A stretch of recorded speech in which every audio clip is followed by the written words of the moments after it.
Bonjour à tous, bienvenue dans cette nouvelle vidéo. Il s'agit donc de la suite de la précédente vidéo. On est toujours au chapitre 8, on est toujours sur la cohésion de la matière à l'échelle moléculaire. Cette fois-ci, on va corriger les exos qui étaient dans les présentations. Donc, des exos de dissolution de cristaux ioniques. Et on va corriger le DM de la dernière fois. Allez, c'est parti, on y va. Alors, premier exemple, quelle est l'équation de dissolution et qu'est-ce qui se passe quand on met du chlorure de barium en solution? Alors, on part du principe qu'on va mettre 2 mols dans 1 litre. Et que va-t-il se passer? La première chose qu'on va faire, c'est qu'on va chercher à écrire qu'est-ce que c'est que les ions chlorure et les ions barium. Alors, on regarde un petit coup sur la classification périodique. Le barium, il est dans la deuxième colonne. Donc, il fait des ions de la forme Ba2+. Donc, on écrit Ba2+. Le chlore, il est dans l'avant-dernière colonne. Donc, il fait des ions de la forme Cl-. Et donc, il faut qu'on arrive à construire un édifice neutre avec des ions barium et des ions chlore. Là, c'est facile. On va simplement prendre 2 ions chlore par ion barium. 2 fois moins plus 2 plus, ça fait bien 0. Et donc, le cristal que l'on va obtenir, c'est un cristal de BaCl2 solide. Donc, c'est un cristal. Et donc, on va avoir dans cet édifice ionique, dans ce cristal ionique, on va avoir pour chaque atome de barium 2 atomes de chlore à côté. C'est ça qui va assurer la neutralité du cristal. Ensuite, si on a mis 2 mols au départ de BaCl2, il va y avoir autant d'ions Ba2+, qu'il y avait de mols de BaCl2 au départ solide. Donc on va retrouver 2 mols de Ba2+. Et ensuite, pour chacune des mols de BaCl2 qu'on va dissoudre, on va se retrouver avec 2 fois plus d'ions Cl-. Donc on a 4 mols d'ions Cl-. Alors attention, évidemment, un 2 n'est pas égal à 2 plus 4. C'est juste que 2 mols de BaCl2 vont donner 2 Ba2+, et 4 Cl-. Et donc, si on veut calculer les concentrations, c'est assez facile. Si j'ai 2 mols dans 1 litre, j'avais 2 mols par litre de BaCl2 solide, qui vont immédiatement se dissoudre et donner 2 mols par litre de Ba2+, et 4 mols par litre de Cl-. Alors, si vous n'avez pas bien compris ça, on va regarder une vidéo pour expliquer ça avec un petit modèle moléculaire maison. Bon, donc, ici, je vois mes premiers modèles Lego. Donc, en rose, on a un atome de barium. En bleu, on a un atome de chlore. Donc, chacun des petits assemblages de Lego représente un bout du cristal. Donc là, pour l'instant, ils sont ensemble, ils sont dans le cristal. Et voilà, on en a mis 3 blocs de BaCl2 qui sont tranquillement ensemble. Soudain, surgit, face au vent, des molécules d'eau qui vont venir, de par leur polarisation, attaquer le cristal. Attention, les molécules d'eau arrivent, hop, donc on retrouve H2O, forcément. Deuxième molécule d'eau, qui va pas tarder à arriver aussi, grande violence, très très grande violence, voilà, hop, attaque, et peut-être une dernière pour la route. Voilà, attention, ceci ça ne marche qu'avec des Lego, si vous essayez de faire ça avec des Playmobil, vous n'allez pas y arriver. Voilà, 3 molécules d'eau vont attaquer mon cristal. Qu'est-ce qui va se passer immédiatement? Les molécules d'eau vont découper tout ça en petits morceaux. Donc, regardez bien, à gauche, j'ai 3 fois BaCl2. Combien de molécules vais-je obtenir en tout? Si je prends celui du haut, je vais le couper en petits bouts. Je vais avoir un rose, un barium et 2 bleus de Cl. Ensuite, on reprend, on continue. Un nouveau rose, un nouveau barium pour le deuxième groupement. Et 2 Cl-, voilà.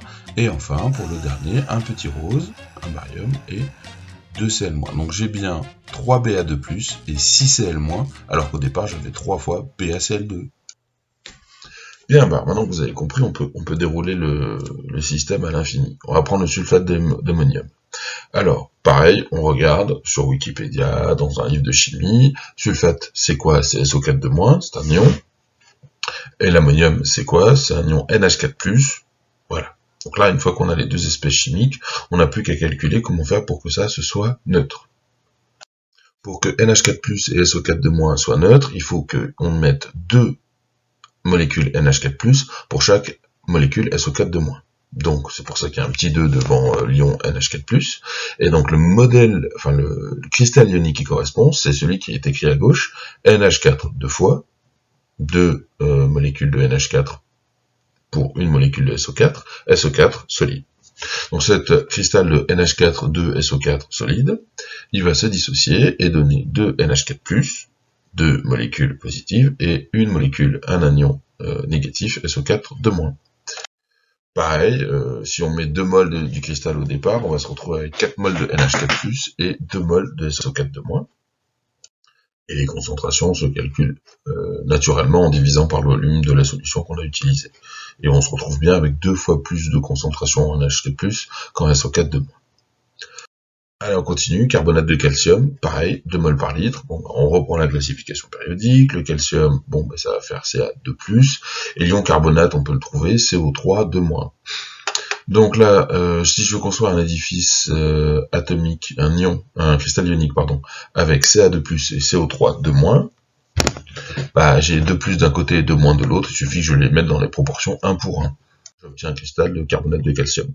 Si je prends 2 moles de carbonate de calcium solide, et que je les mets dans l'eau, je vais avoir une dissociation, et cette dissociation va me donner 2 moles de Ca2+, et 2 moles de CO3 de moins. Et les concentrations, bah, je divise par le volume, 2 moles par litre à chaque fois. Sulfate d'aluminium. Alors là, c'est le cas le plus petit, le plus compliqué, on va voir pourquoi. Alors l'aluminium, on cherche Al3+, c'est l'ion qui va être formé, c'est un cation, et le sulfate SO4 de moins. Bon, alors là, le problème, c'est qu'il va falloir qu'on détermine quelle quantité d'ion aluminium et d'ion sulfate il faut que je mélange pour avoir la neutralité. Alors là, bah, c'est simple, hein, 3+ et 2-, pour les combiner ensemble et avoir 0, bah, il y a 2 fois Al3+, et 3 fois SO4 de moins. Et donc dans la nature, c'est comme ça qu'on va se retrouver avec un cristal de sulfate d'aluminium, Al2, puisqu'il y a 2 atomes d'aluminium, SO4, entre parenthèses, 3, puisqu'il y a 3 sulfates, il y a 3 molécules de SO4 de moins. C'est donc un gros cristal, enfin, du moins le motif élémentaire a beaucoup d'atomes, et quand il va se dissocier, il va donner 2 Al3+, et 3 SO4 de moins. On vérifie toujours que l'électroneutralité est bien respectée. Donc après, si on prend 2 moles de ce cristal et qu'on les dissout dans l'eau, on va se retrouver avec 2 fois plus d'Al3+, donc on va avoir 4 moles d'Al3+, et 3 fois plus de SO4 de moins, donc on va se retrouver avec 6 moles d'Al3+, de SO4 de moins, pardon.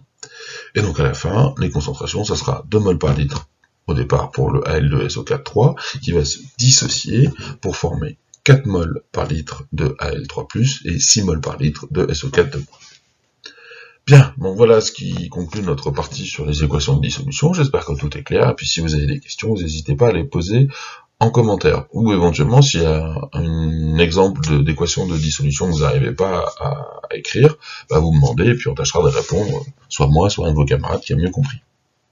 Allez, on continue. Alors là, on va regarder la correction de l'exercice, page 26. Alors, il s'agit d'un exercice sur les forces de Van der Waals, qui sont entre autres responsables, par exemple, de la tenue sur les murs des geckos, ou, comme on avait dit ensemble, du fonctionnement du film plastique transparent qu'on met sur les bols, par exemple, pour les mettre au frigo. Alors, on y va.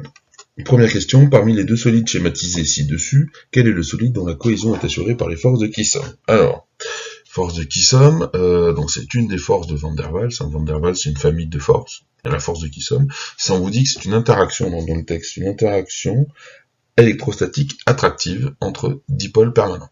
Donc entre des molécules polaires, hein, parce que s'il y a un dipôle permanent, c'est qu'il y a une molécule qui est polaire. Alors par exemple, ici on vous a montré un exemple de dessin de force de Kissom. Donc on a d'un côté, on a deux molécules identiques, hein. C'est des molécules qui portent un carbone avec une double liaison et un oxygène. L'oxygène est plus électronégatif que le carbone, rappelez-vous, donc il va avoir tendance à s'accaparer les électrons, ce qui va créer sur l'oxygène une charge delta-, et ce qui va créer sur le carbone une charge delta+. Donc ici on a une charge, on a beaucoup d'électrons, et en face on n'a pas beaucoup d'électrons, un peu comme une molécule d'eau, ça ressemble un peu, même principe. Bon, bah forcément, si vous mettez une autre molécule à côté, elle va pas se mettre n'importe comment, elle va avoir tendance à se mettre à présenter la partie delta+ du côté de delta-, et d'opposer les parties delta-. Alors qu'est-ce que ça veut dire? Tout simplement, on se rappelle en chimie, le plus attire le moins, ça explique plein de choses. Donc là, on est dans ce cas-là, justement, on a donc la force de Kissom qui va faire que les deux vont s'attirer. Et ces deux molécules vont s'attirer les unes aux autres. Donc, comme le plus attire le moins, on est toujours là-dedans. Et parmi les deux exemples proposés, il y en a un qui correspond exactement à ça.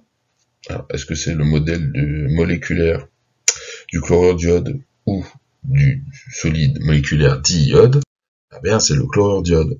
Alors pourquoi? Parce que entre le chlore et l'iode, on va avoir une différence d'électronégativité qui va induire des charges partielles. L'iode est moins électronégatif que le chlore, donc le chlore va attirer les électrons à lui, et on va avoir la construction, l'élaboration d'un cristal en intercalant des plus et des moins les uns à côté des autres, comme montré sur le dessin à côté. Voilà, donc ça c'est un cristal typiquement où les forces sont, c'est les forces de cohésion entre les différentes molécules du cristal sont assurées par les forces de Kison. C'est pas une liaison covalente, comme par exemple dans NaCl. Deuxième exemple, le second solide, c'est une cohésion qui est plus compliquée à comprendre. Donc au départ, on a une molécule qui est apolaire, c'est I2, elle est complètement symétrique, elle est apolaire. Il apparaît une force néanmoins entre deux molécules de I2, et cette force s'appelle une force de London. On vous dit que les forces de London représentent l'interaction électrostatique attractive entre deux dipôles induits au sein d'une molécule apolaire. Bon, là, cette phrase comme ça, elle est un peu chaude à comprendre. On va essayer de faire 2-3 dessins pour comprendre de quoi il en retourne. Comment ça marche? Alors, voilà ici un dessin de deux molécules apolaires. On va essayer de comprendre ce qu'est un dipôle induit. Donc ça, c'est deux molécules fictives. Imaginez que vous avez grosso modo la charge plus qui est au centre de la petite pastille orange et la charge moins qui est au centre de la pastille bleue. Bon, donc ça, on va dire qu'en moyenne, les électrons sont autour de la charge positive et ils sont répartis de manière symétrique puisque la molécule est apolaire. Donc il n'y a pas de charge delta plus, delta moins ou quoi que ce soit. Bon. Sauf que l'électron, il passe pas sa vie à la position moyenne. En fait, il se déplace autour du centre, il est jamais exactement pile poil au milieu. Donc il peut apparaître de temps en temps des moments dipolaires instantanés, si vous voulez. C'est pas, ça ne dure pas, mais à un instant T, par exemple, les trois électrons ils sont à droite, le noyau il est à gauche, ça fait un petit moment dipolaire instantané. Donc on va voir ça. Alors ça arrive pas en permanence. Hein. Si vous regardez quelques secondes plus tard, même ce moment dipolaire va être dans l'autre sens. Il n'y a pas de raison que ce soit dans un sens ou dans l'autre. Là, on va juste prendre une photo instantanée et on va voir ce qui se passe. J'ai donc mon nuage électronique qui s'est un peu décalé sur la droite, mon noyau qui n'a pas bougé, et j'ai donc l'apparition de charges partielles, mais instantanées. C'est pas en permanence. C'est pas un moment dipolaire permanent. Alors, qu'est-ce qui va se passer? Bah forcément, si je fais ça, je vais attirer les électrons un peu à droite sur la molécule d'à côté. Je vais créer un deuxième moment dipolaire. Il y a un déplacement des électrons. Instantanément. Ah oui, mais ça, qu'est-ce qui va se passer immédiatement? Ben, on a vu que quand on mettait deux molécules comme ça à côté, instantanément, les deux molécules vont donc subir une interaction de force de Van der Waals, correspondant à l'attirance d'un moment dipolaire par un autre moment dipolaire. Et dans le cas où le moment dipolaire n'est pas permanent, mais qu'il a été induit par influence mutuelle, on parle de force de London. Alors, typiquement, c'est ça qui explique que deux molécules apolaires, qui au départ, donc rappelez-vous, n'avaient pas de moment dipolaire permanent, deux molécules apolaires, donc, sont quand même susceptibles d'interagir entre elles. Alors, évidemment, c'est beaucoup moins fort que quand vous avez deux molécules polaires au départ. Mais ça existe et ça maintient certains cristaux ensemble. Par exemple, les cristaux de diode existent. On en avait vu ensemble pendant l'année, et ces cristaux-là sont maintenus par cette force-là. Voilà, donc c'est comme ça qu'on peut expliquer des cristaux de molécules apolaires. On passe à la suite, la question 3A. Alors, à l'aide d'un schéma, expliquer l'interaction qui se crée entre une molécule de diode et une molécule d'eau. Ah bah ça va être un principe intermédiaire en fait. Si vous mettez une molécule apolaire de diode dans un liquide polaire comme l'eau, vous allez avoir les molécules d'eau qui vont s'approcher des molécules de diode et qui vont avoir tendance à les polariser, à induire un déplacement des électrons autour du système complètement symétrique de départ. Et donc cette polarisation sous l'effet de l'eau va expliquer la capacité de l'eau à dissoudre et à attaquer un cristal de diode. Le type de force donc, qui s'exerce entre une molécule apolaire qu'on va polariser par une molécule polaire, eh bien ça s'appelle les forces de Debye, c'est le dernier type de force de Van der Waals qu'on verra dans cet exercice. Bien, alors on va passer à la suite, partie 4. Alors quels sont les facteurs qui vont jouer sur l'intensité des forces de Van der Waals? Alors en fait, les forces de Van der Waals vont être d'autant plus importantes que les molécules ont des moments dipolaires importants et sont faciles à polariser. Donc plus les molécules sont grosses, plus on va pouvoir déplacer le nuage électronique autour et les polariser, donc l'effet sera important, et la taille du nuage électronique compte aussi. Si les atomes qui ont des gros nuages électroniques sont plus faciles à polariser que ceux qui ont des nuages électroniques tout petits. Donc la taille des éléments va rentrer en compte. La question 5. La force de Van der Waals globale tient compte de 3 forces et elle varie en 1 sur D7.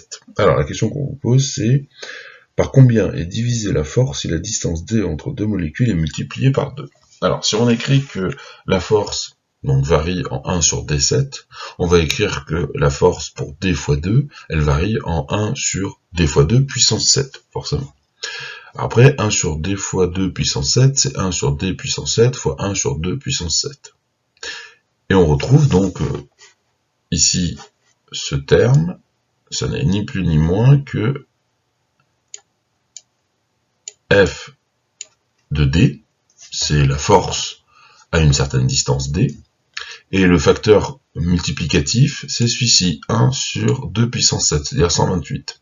Donc, quand vous éloignez deux molécules en force de Van der Waals qui interagissent avec une force de Van der Waals, quand vous éloignez deux molécules d'un facteur 2, vous les écartez, vous les mettez 2 fois plus loin, la force d'interaction entre elles diminue d'un facteur 128. C'est énorme. C'est énorme. Et donc, c'est une interaction qu'on va dire à courte portée, parce que dès que les éléments vont s'éloigner un petit peu, la force va chuter très très vite, au point de devenir négligeable par rapport à d'autres choses. Alors, on peut comparer par exemple ça à une force d'interaction à très courte portée. Donc ça, c'est une force d'interaction à très courte portée. Si on la compare à l'interaction gravitationnelle ou électromagnétique, qui est en 1 sur D2, là par contre, si vous vous éloignez, ça diminue lentement. Donc ça reste perceptible même à longue distance. Voilà. Maintenant, nous allons corriger le prochain exercice. Alors, exercice, page 30. Je vais relativement simple. Donc, on vous parle d'un cristal ionique d'oxalate de calcium. Donc maintenant, les cristaux ioniques, on sait gérer, donc ça va être tranquille. La formule de l'ion oxalate, c'est CdO4 –. Et donc la formule brute de l'ion oxalate, voilà, c'est 2O4 –. Alors, question 2. Écrire l'équation de dissolution de l'oxalate. C'est facile, hein. Donc on a Ca2+, c'est l'ion calcium. On a C2O4 –, c'est l'ion oxalate. Si je veux fabriquer un édifice neutre avec tout ça, il suffit que je prenne un atome de carbone pour une molécule de C2O4, puisqu'elles ont la même charge, juste opposée. Donc notre cristal, c'est CaC2O4. Ensuite, question 3. Calculer la quantité de matière d'oxalate de calcium présente dans le calcul. Si le calcul fait 0,545 grammes, on va prendre la masse molaire de l'oxalate de calcium, qui vaut 128,1 grammes par mol. Bon, si j'ai une masse et une masse molaire, pour calculer le nombre de moles, il suffit que je divise la masse par la masse molaire. Je trouve 4,25 fois 10 puissance, moins 3 mol. Ensuite, on vous dit qu'il faut qu'on cherche le volume d'eau pour dissoudre entièrement le calcul. Alors, on connaît la concentration, la solubilité, c'est 6,0 fois 10 puissance, moins 5 mol par litre. Bon, si je veux dissoudre tout ça, combien de litres d'eau il va me falloir? Pour dissoudre 4,25 fois 10 moins 3 mol, il va me falloir cette quantité de mol divisée par la solubilité. Ça va me donner un volume qui est le nombre de litres que je pourrais utiliser à minima pour dissoudre tout ça. Et j'obtiens 71 litres. Ça fait beaucoup de bouteilles d'eau pour dissoudre le petit calcul. Voilà l'exercice 30, page 101. On va passer au dernier. Alors, il s'agissait de la mayonnaise. Bon. Alors, on y va pour la mayonnaise. Donc on vous donne, vous avez un certain nombre de documents, hein, c'est sur la page 103 du livre. Vous avez un certain nombre de documents, la recette de la mayonnaise, un petit hiatus sur la lécithine, un extrait de livre et des définitions sur une émulsion et le modèle, au final, le modèle moléculaire de la triglycéride. Alors, donc pour répondre à la question 1A, dans le document 2, on vous dit que on vous dit ce qu'est une émulsion et on vous demande si l'émulsion qui est proposée dans le texte est une émulsion stable ou instable. Donc là, si vous mélangez de l'eau et de l'huile, vous pouvez les émulsionner, c'est-à-dire vous débrouiller pour avoir tout un tas de gouttes d'huile dans l'eau ou tout un tas de gouttes d'eau dans l'huile. Mais à aucun moment ce système-là sera stable. C'est-à-dire que si vous prenez, alors vous pouvez le faire à la maison assez facilement, hein, prenez une petite bouteille ou un récipient qui ferme, un pot de yaourt avec un couvercle, n'importe. Vous mettez de l'eau et de l'huile, hein, comme si vous faisiez une vinaigrette, ça marche aussi bien avec de l'huile et du vinaigre, puisque le vinaigre c'est une phase qu'on va considérer principalement comme étant une phase aqueuse. Si vous essayez de les mélanger, même en secouant de toutes vos forces, vous arriverez à avoir éventuellement une émulsion qui sera à l'échelle macroscopique, qui aura l'air homogène. Et si vous la laissez reposer, alors 1 minute, 1 heure, 1 jour, en fonction de comment vous l'avez émulsionné, mais au bout d'un certain temps, vous allez voir une reséparation des deux phases, et vous allez avoir l'huile au-dessus de l'eau, puisque l'huile est plus légère que l'eau. Donc c'est une émulsion qui est instable. Même quand on l'a extrêmement bien mélangée, elle se sépare quand on attend. Elle n'est pas stable. Question B. Pourquoi l'eau et l'huile ne se mélangent-elles pas ? Ça c'est assez facile à comprendre. L'eau et l'huile ne se mélangent pas car l'eau est une molécule polaire et les huiles sont un mélange de molécules avec de longues chaînes apolaires. Et ces chaînes apolaires là qu'on voit par exemple sur le dessin en bas à droite ou dans le livre, ce sont donc des grandes chaînes avec du carbone et des hydrogènes. Comme c'est que des liaisons qui sont apolaires, toute cette partie-là de la molécule est apolaire, ça prend beaucoup de place et ça n'est pas soluble dans l'eau. Ça ne va pas avec l'eau, ça repousse l'eau en fait. Donc vous ne pouvez pas le faire. Vous pouvez pas les mélanger avec de l'eau. Ça se séparera au bout d'un moment. Elles vont rester entre elles les molécules apolaires, et les molécules polaires vont rester entre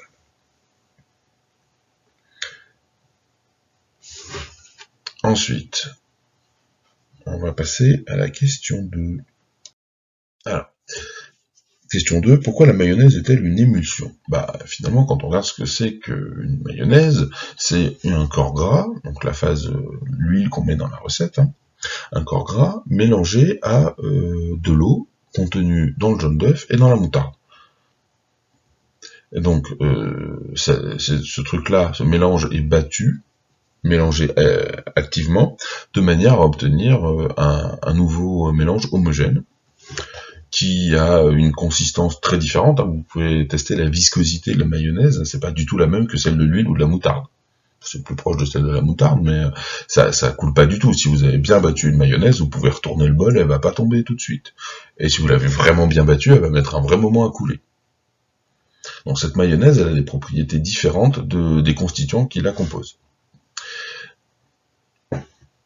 Alors, quelle espèce chimique joue le rôle de stabilisateur d'émulsion dans la mayonnaise ? Alors effectivement, si vous faites une mayonnaise, simplement si vous mélangez la mayonnaise comme ça, a priori, vu qu'on a une émulsion eau-huile, on ne devrait pas avoir de stabilité. Cependant, il existe quelque chose dans la mayonnaise qui va permettre de stabiliser cette émulsion. Alors l'espèce chimique en question, c'est ce qu'il y a dans le jaune d'œuf, entre autres, et qu'on appelle la lécithine. Alors la lécithine, c'est la molécule qui est dessinée là en bas à droite. C'est une molécule qui ressemble de prime abord un peu à un triglycéride. C'est-à-dire qu'on a deux grandes pattes qui sont des chaînes carbone-hydrogène, des chaînes carbonées, qui sont reliées à une tête avec de l'oxygène. Donc on a la verte et la bleue, là ce sont deux grandes chaînes apolaires.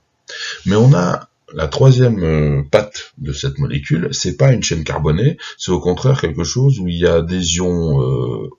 des atomes oxygène, des atomes d'azote, et carrément même une charge moins sur un des oxygènes et une charge plus sur un des azotes. Ce système-là rouge, il est lui très polaire par contre. Donc on a deux parties apolaires, la verte et la bleue, et une partie polaire, la rouge. Alors, voilà la manière de représenter schématiquement cette espèce chimique. c'est d'utiliser cette tête-là. Alors là, c'est une version les molécules, on les représente typiquement comme ça. On a une partie qu'on a appelée hydrophile, ou qui est très polaire. Alors ça correspondrait à la partie rouge de tout à l'heure. Et on a une partie qui est complètement apolaire, qu'on va appeler la partie hydrophobe ou lipophile, qui va être cette partie en noir. Ça fait une espèce de petite queue, une flagelle. Et donc, une fois qu'on a représenté les molécules stabilisatrices sous la forme de une tête hydrophile et une queue lipophile, eh bien, ce qui va se passer, c'est que ces molécules-là vont s'intercaler entre l'eau polaire et l'huile apolaire, en mettant la partie polaire du côté de l'eau et la partie apolaire du côté de l'huile, qui est apolaire aussi. Ce qui fait qu'on peut imaginer ces molécules comme un genre de casque bleu ou d'intermédiaire entre les phases polaires, comme l'eau, et les phases apolaires, comme l'huile. Et typiquement, ce qu'on va observer, c'est ce genre de formation. Là, une phase, donc la phase continue huileuse et les gouttes d'eau, ça serait l'équivalent de notre mayonnaise vue à l'échelle mésoscopique, à l'échelle des molécules. Et on va avoir cette émulsion, c'est-à-dire des gouttes d'eau entourées de lécithine, qui baignent dans le milieu huileux. Et elles peuvent être stables parce que les molécules à la surface vont jouer le rôle d'intermédiaire et de médiateur. Et donc le principe de formation de la mayonnaise, c'est tout simple. On va mélanger donc une phase huileuse avec quelques gouttes d'huile, quelques gouttes d'eau, et à l'intermédiaire entre l'eau et l'huile, on va mettre de la lécithine qui vient de jaune d'œuf, et il y a aussi des tensioactifs, on appelle aussi ça des tensioactifs, ces molécules-là. Les molécules qui ont une tête hydrophile et une queue lipophile. Ces petites molécules, on va aussi donc on en trouve aussi dans la moutarde, on va les mettre entre les gouttes d'eau dans l'huile, qui vont stabiliser ces petites gouttes d'eau et qui vont permettre qu'elles perdurent plusieurs jours, voire plusieurs semaines. Et si vous prenez une mayonnaise industrielle qui a été stabilisée comme il faut, elle ne démixe pas, c'est-à-dire que vous n'allez pas vous retrouver avec l'huile au-dessus et l'eau en dessous, où ça n'arrive pas, parce que c'est une émulsion qui est stabilisée. Voilà. Alors, cette propriété de tensioactif et ce type de construction là de micelle, c'est super important dans la nature. En particulier, c'est par exemple comme ça qu'on se rend compte que les bactéries ont une membrane qui est constituée par des tensioactifs qui vont faire la séparation entre l'intérieur de la bactérie et l'extérieur. Ce type de structure avec des molécules un peu comme ça, avec une tête avec des propriétés chimiques différentes du reste du corps, on en retrouve plein en biologie. Voilà, prenez soin de vous, restez chez vous, et bon courage pour la suite. Vous n'oubliez pas, si vous avez des questions, s'il y a des choses pas claires, vous n'hésitez pas à écrire des commentaires, je tâcherai d'y répondre le plus vite possible. Et donc, on se voit pour la semaine prochaine, pour la suite, ou si vous avez des questions, vous pouvez les poser en commentaire, évidemment, pas de problème. Voilà, donc ça nous finit le chapitre donc qui commence le cours, page 89. Donc si vous avez des questions, pareil, vous pouvez les poser. On fera peut-être une vidéo pour y répondre s'il y en a beaucoup ou qu'il y a des questions qui reviennent. Allez, à bientôt.